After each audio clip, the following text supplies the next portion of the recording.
pangalan ni First Lady Lisa Marcos na isa sa mga tao doon sa loob ng kwarto kung saan yung tao ay nag-overdose sa suspected drug overdose sa hotel room at ang daming nakikitang white powder substance na sinabi doon sa police report ay suspected cocaine din, ay bigla nilang kinuha si Pangulong Duterte. Siya pala ang source ng fake news na ito na pinapakalat laban sa unang ginang kay First Lady. Unang-una po, kailangan pa ba natin paniwalaan ang mga ganitong klaseng istorya na nanggagaling sa Vice Presidente? Tandaan po natin, dumating si First Lady sa Pilipinas March 10, 2025. Kung gusto niya pong alamin yan bilang Vice Presidente, may records po yan. March 11, nagkaroon po ng event si First Lady with the representatives of Girl Scouts of the Philippines. That's May 11, 2025. Pwede po ba natin ipakita? Yan. Makikita po natin na kasama niya ang ilan sa mga representatives ng Girl Scouts of the Philippines.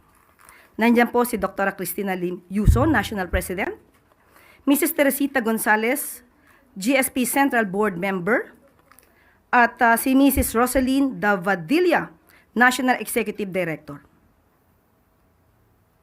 March 11 po, nang naaresto or dinala ang dating Pangulong Duterte sa ICC. Papaano po ito maiko-correlate kay First Lady? Samantalang March 11, nandito na siya sa Pilipinas, kasama ang sinabi po natin mga representatives ng Girl Scouts of the Philippines.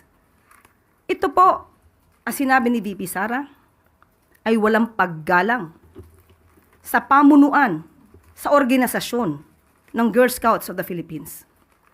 Pinapalabas niya na ang event na to ay hindi nangyari. Bilang Vice Presidente, hindi po ba dapat inalam niya muna kung itong mga taong pong itong nabanggit ko from the Girl Scouts of the Philippines ay totoong nagkaroon ng meeting sa ating First Lady? News daw, kayo po ang pinanggagalingan ng fake news about doon kay First Lady according to Yuse Castro. About doon sa drugs, nakasama siya sa police report dahil nandito na rin siya sa Pilipinas bago pa raw po ipa-arresto si Presidente Duterte. Okay. Yung sa nangyari na... Opo, kayo daw pong fake news daw, you're the source of... Sige. Oo, lagi ko naman na sinasabi, no? Huwag na tayo makinig kay Claire Castro at sa pinsan niya na si Franz Castro dahil nga ang kanilang pamilya ay pamilya ng garbage in, garbage out. So, basura ang malabas lagi sa bibig.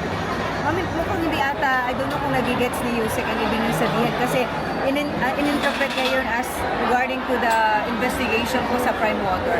But ano po ibig niyo sabihin, maybe pag sinabi niyo garbage in, garbage out?